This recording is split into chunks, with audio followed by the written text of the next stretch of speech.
Yes, fa additive mbandiza kade kano. Mwasibye mutya muli mutya. Ngenda kubasaba musubscribe ngate munjigene kade. Mwabali kata ne Saudi mbatumedeko nembebaza nembagamba nti ali bamanyi nnyo okubanga mujje kumirako updates mbanazo eziba zitambula okwetola eggwanga ali Uganda. Obukeke makaga Pastor Bujingo agasanga bamatundi b'enamayumba edogo n'obulogo n'emisambwa ako bini byasindikira Pastor Bujingo. Pastor Bujingo yabule nakakasa nagamba nti alina balaba ku social media alina gwalaba amulemeddeko ndi akavubuka akamulemeddeko akagende Canada ndi kamulemeddeko kagamba nti kakola ki tikana kikakola Susan Makula ndi kamuteekamu emisambwa. Pastor Bujingo akasa nagamba ati akavubuka kalekerawo kwesudia kubanga ye emisambwa mwangu wa kugivunuka era ajja kugirwanyisa. Bwaba yagiteeka mukazi we Pastor Bujingo akasana ajja kulwanyisa emisambwa gya Uncle Bini. Uncle Bini yagamba nti ateeka mu Susan Makula tuka Susan Makula akyalemeddwa okuzaala nenga Uncle Bini yakakasa agamba nti yakola ki yakola ekitu kino kubanga Makula akyalemeddwa okuzaala mpaka nakakati mpaka nakakati era musajja mukulu Uncle Bini agamba nti Pastor Bujingo ne bw'anaakola atya nti tebajja kufuna mirembe mu maka gaabwe ne Susan Makula olw'ensonga nti kyeyakola kikambwe nnyo tebajja kukivuunuka. Pastor Bujingo yagamba nti oyo talina gwatiisatiisa kubanga tujja kuvuunuka byonna byakoze ki byonna byakoze nti aleke kwesudia. Pastor Bujingo yagamba nti aleke kwesudia kubanga ajja kubirwanyisa byonna byakoze ki byonna byakola. Mukimpereka like ate musubscribinge munyigene kade bagita fa additive abali kata ne Saudi mbatumdeko abasinza mu ggwanga erya Oman bebaza nembagamba nti muli big nnyo okubanga mujje kumirako. Nembagamba nti comment section weri abo bakabontera mu comment section sikalenga ojje kumedeko bagita fa additive songa za Susan Makula kwa sana Pastor Bujingo. Pastor Bujingo agamba nti Uncle Bini yakaise akavubuka ke Canada ako kalowooza nti kana kikayinza okukolawo egy'emisambo nze nja kuginganga baba ine emisambo agyasindikira mukazi wange nze gyo sigitya ne baba emisambo agifuuse emisambo. Uncle Bini yagamba nti temukyewuunya nnyo kubanga Makula tannazaala nze nabikola ebyagamba nti yagala kumwetondera. Uncle Bini ekyagala kikimu kyokka agamba nti bamwetondere banamwetondera bijja kutambula kiriya byonna bijja kutambula malembe banaata mwetondedde ebintu tebijja kuta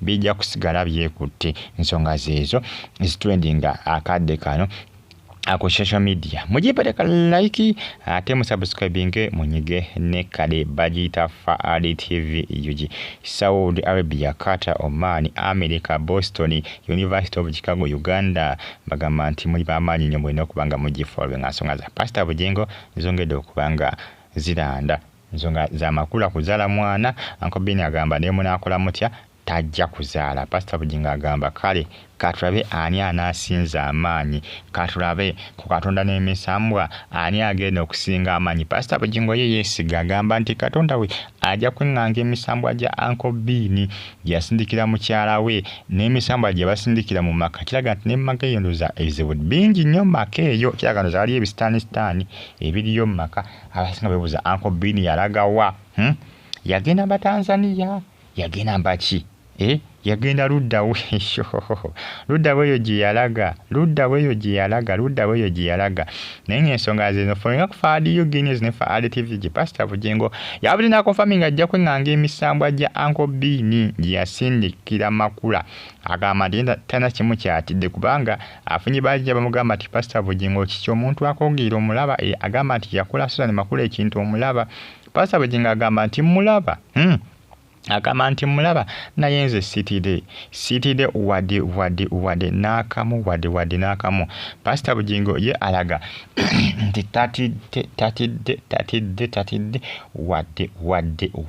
wadde n'akamu tana kimu kyatidde ku nsonga ezo era agamba nti ye ali ready okubanga afeesinga buli muntu akola ki agenda okujja nga alumba Makula ng'alumba mukyala kwasana okulumba family ffamire ye kubanga yagamba nti yeesigamye Katonda ennyini buyinza era yennyini nsi eno era abo bonna ajja kubalwanyisa era ajja kubamegga nga yeesigamye ku Katonda. Mugimpereka like bagita Faali TV gimbebaza embagamba nti muli bamaanyi nnyo okubanga mugifollowinga obulogo ofuuse obulogo Uncle Bini agamba nti eddogo lya Pastor Bugingo bwe likumazeewo agamba mwambonyabonya nga mbakolera kati essaawa mbesasuze ye Uncle Bini yagamba kimu ali mu kubeesasuza mpozi ko nga baagala okukiwona balina kumwetondera naye nga ate Pastor Bugingo awaga kiraga nti balaga tebali ready kubanga bamwetondera. Pastor Bugingo yalaga nti agenda kubirwanyisa bidire Uncle Bini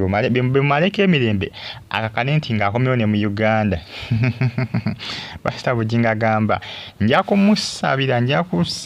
kusaba Katonda bimuddire bimuleetera okudda e Uganda bimumaleko emirembe ayavuwale afuuke omunaku afuuke empunga byojja afuuke ebizibu abeere nga takyategereka bimumaleko emirembe ng'ate yakola ki yabitusindikira ate bimuddire bimumaleko emirembe. Pastor Bugingo yakyawaga agamba nti tagenda kuwummula tagenda kuzikiza yagamba nti ali ready okubanga akola ki okubanga afeesinga bino n'okubanga abirwanyisa yalaga nti tatidde wadde nakamu. Mwayi nnyo okubanga mugifollowinga n'okubanga mwasubscribinga ne munyiga ne kale bagita Faali TV yugi mwabali kata Saudi Arabia Oman bagamba nti muli babode nnyo okubanga mugifollowinga ensonga za Pastor Roses Bugingo kusale Uncle Bini akyali akyawaga ninga ne Pastor Bugingo naye baba tumanyi tagenda Pastor Bugingo naye gyali awaga naye tagenda baba